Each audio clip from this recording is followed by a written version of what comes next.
आज हम पढ़ने वाले हैं 12th क्लास के ज्योग्राफी का 9th चैप्टर भारत के संदर्भ में नियोजन और सतत पोषणीय विकास। तो इसमें देखते हैं लक्ष्य क्षेत्र नियोजन। तो स्वतंत्रता के बाद भारत में केंद्रीकृत योजनाओं को अपनाया गया था। धीरे धीरे विकेंद्रीकृत बहुस्तरीय योजनाओं की ओर कदम बढ़ाए गए। केंद्र, राज्य तथा जिला स्तर पर योजनाओं को तैयार करने की जिम्मेदारी योजना आयोग की थी। 1 जनवरी 2015 को जो है योजना आयोग का स्थान नीति आयोग ने ले लिया। 1 जनवरी 2015 को योजना आयोग समाप्त करके नीति आयोग को लागू किया गया।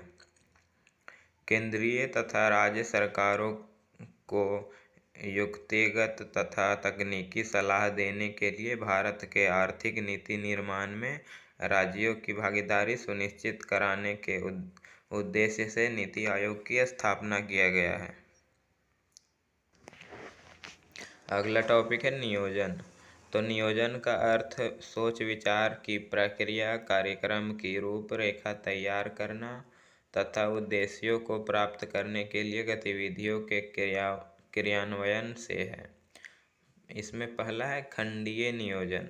तो अर्थव्यवस्था के विभिन्न सेक्टरों जैसे कृषि, सिंचाई, विनिर्माण, ऊर्जा, परिवहन, संचार, सामाजिक अवसंरचना और सेवाओं के विकास के लिए कार्यक्रम बनाना और उन्हें लागू करना है खंडीय नियोजन का कार्य। दूसरा है प्रादेशिक नियोजन। तो देश के सभी क्षेत्रों में आर्थिक विकास समान रूप से नहीं हो पाता है, इसलिए विकास का लाभ सभी को समान रूप से पहुंचाने के लिए योजनाकारों ने प्रदेशों की आवश्यकता के अनुसार नियोजन किया। इसे प्रादेशिक नियोजन कहते हैं। अगला टॉपिक है पर्वतीय क्षेत्र विकास कार्यक्रम। तो national committee on the development ने 1981 में 600 मीटर से अधिक की ऊंचाई वाली पहाड़ी क्षेत्रों को इस योजना के अंतर्गत शामिल करने की सिफारिश की, जो जनजातियों के लिए बने योजनाओं के अंतर्गत न आते हो। इन क्षेत्रों की भू-आकृति, पारिस्थितिकी, सामाजिक एवं आर्थिक परिस्थिति को ध्यान में रखकर विकास परियोजनाएं बनाई गई हैं। अगला है इस कार्यक्रम को बनाते समय किन बातों को ध्यान में रखा गया।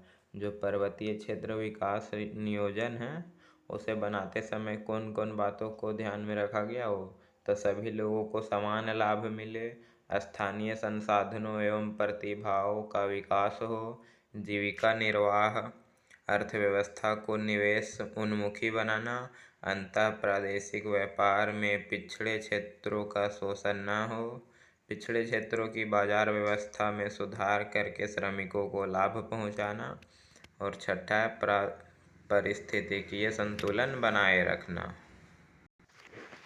अगला टॉपिक है सूखा संभावित क्षेत्र विकास कार्यक्रम। तो इस कार्यक्रम की शुरुआत जो चौथी पंचवर्षीय योजना में हुई थी। 1967 में योजना आयोग ने देश में 67 जिलों, पूर्ण या आंशिक रूप से, की पहचान की थी।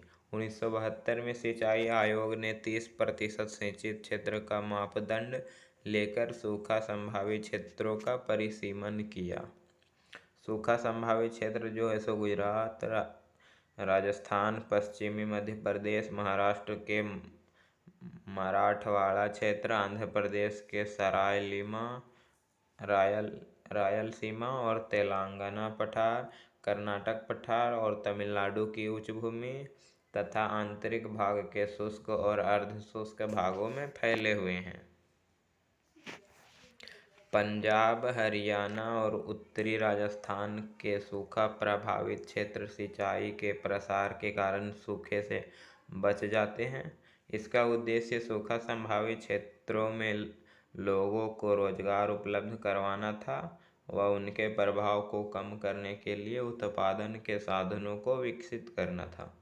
5वीं पंचवर्षीय योजना में इस कार्यक्रम के अंतर्गत अधिक श्रम की आवश्यकता वाले सिविल निर्माण कार्यों पर बल दिया ताकि अधिक से अधिक लोगों को रोजगार दिया जा सके। इसके अंतर्गत सिंचाई परियोजनाओं, भूमि विकास कार्यक्रमों, वनीकरण, चारागाह विकास कार्यक्रम शुरू किए गए। गाँवों में आधारभूत अवसंरचना, विद्युत, सड़कों, बाजार, ऋण सुविधाओं और सेवाओं पर बल दिया गया।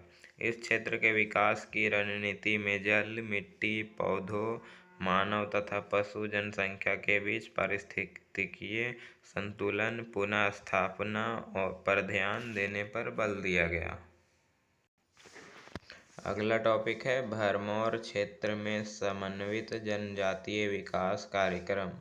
तो यह क्षेत्र विकास योजना भरमौर क्षेत्र के निवासियों की जीवन गुणवत्ता को सुधारने व हिमाचल के अन्य प्रदेशों के समानांतर विकास के उद्देश्य से शुरू की गई थी। फिर है इसके लिए निम्न कदम उठाए गए थे। मतलब क्या क्या कदम उठाया गया था यह योजना में। तो पहला है आधारभूत अवसंरचनाओं जैसे विद्यालयों, अस्पतालों का विकास किया गया और स्वच्छ जल, सड़कों, संचार तंत्र तथा बिजली की उपलब्धता पर ध्यान दिया गया। तीसरा है कृषि के नए एवं पर्यावरण अनुकूल तरीकों को प्रोत्साहित किया गया और पशुपालन के वैज्ञानिक तरीकों को प्रोत्साहित किया गया। और फिर 1974 में 5वीं पंचवर्षीय योजना के अंतर्गत जनजातीय उप योजना प्रारंभ की गई थी। अगला टॉपिक है सामाजिक व आर्थिक प्रभाव, यानी कि इसका क्या प्रभाव पड़ा था यह योजना का। तो जनसंख्या में साक्षरता दर बढ़ी, विशेषकर से स्त्रियों की साक्षरता दर में वृद्धि हुई थी। दालों एवं अन्य नकदी फसलों के उत्पादन में वृद्धि हुई थी। कुरीतियों जैसे बाल विवाह से समाज को मुक्ति मिली थी। लिंगानुपात में सुधार हुआ था और लोगों के जीवन स्तर में वृद्धि हुआ था। अगला टॉपिक है सतत पोषणीय विकास, यानी कि किसे कहेंगे सतत पोषणीय विकास हो। तो एक ऐसा विकास जो भविष्य में आने वाली पीढ़ियों की आवश्यकता पूर्ति को प्रभावित किए बिना वर्तमान पीढ़ी द्वारा आवश्यकता की पूर्ति हेतु किया जाता है, वह सतत पोषणीय विकास कहलाता है। उदाहरण स्वरूप भौम जल का उपयोग करके इस समय इस बात का ध्यान रखना कि जल स्तर अधिक नीचे न जाने पाए और वर्षा जल या धरातलीय जल रिस कर अंदर चला जाए।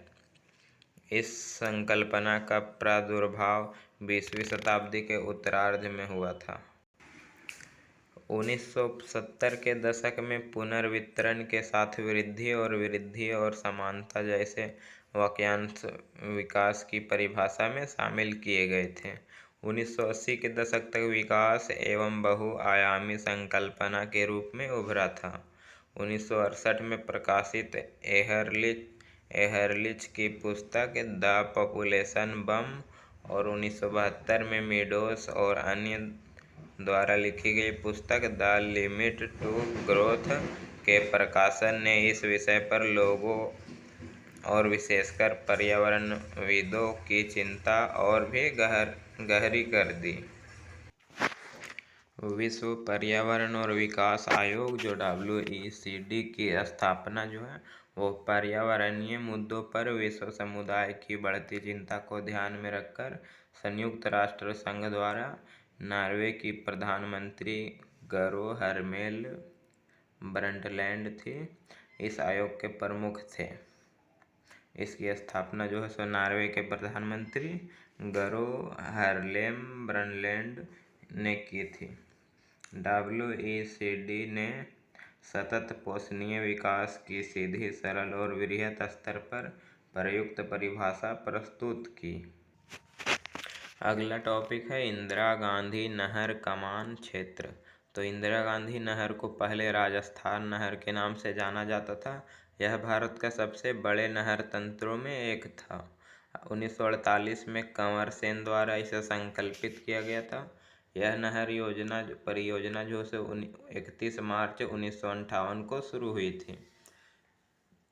यह नहर पंजाब के हरीके बांध से निकलती है और राजस्थान के थार मरुस्थल पाकिस्तान की सीमा के समानांतर तक बहती है। इसकी लंबाई जो है सो 960 किलोमीटर है। 19.63 लाख हेक्टेयर कृषि योग्य कमान क्षेत्र में सिंचाई की सुविधा प्रदान है।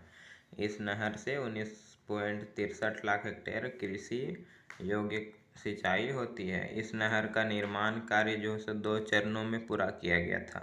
पहला चरण है सो गंगानगर, हनुमानगढ़ और बीकानेर में हुआ था। इसका कृषि योग्य कमान क्षेत्र 5.53 लाख हेक्टेयर है। सिंचाई की शुरुआत जो है सो 1960 के दशक में आरंभ हुई थी और फसल रक्षण सिंचाई हुई थी। चरण 2 में है सो बीकानेर, जैसलमेर, बाड़मेर, जोधपुर, नागौर और चूरू में हुआ था। 14.10 लाख हेक्टेयर कृषि योग्य भूमि पर फैला हुआ था। यह ग्रीष्म ऋतु में तापमान जो है सो 50 डिग्री सेल्सियस तक पहुंच जाता है। 1980 के दशक के मध्य में सिंचाई आरंभ हुई थी। फसल उगाने और चारागाह विकास के लिए विस्तारित सिंचाई का प्रावधान था। पारितंत्र विकास के लिए अति आवश्यक है।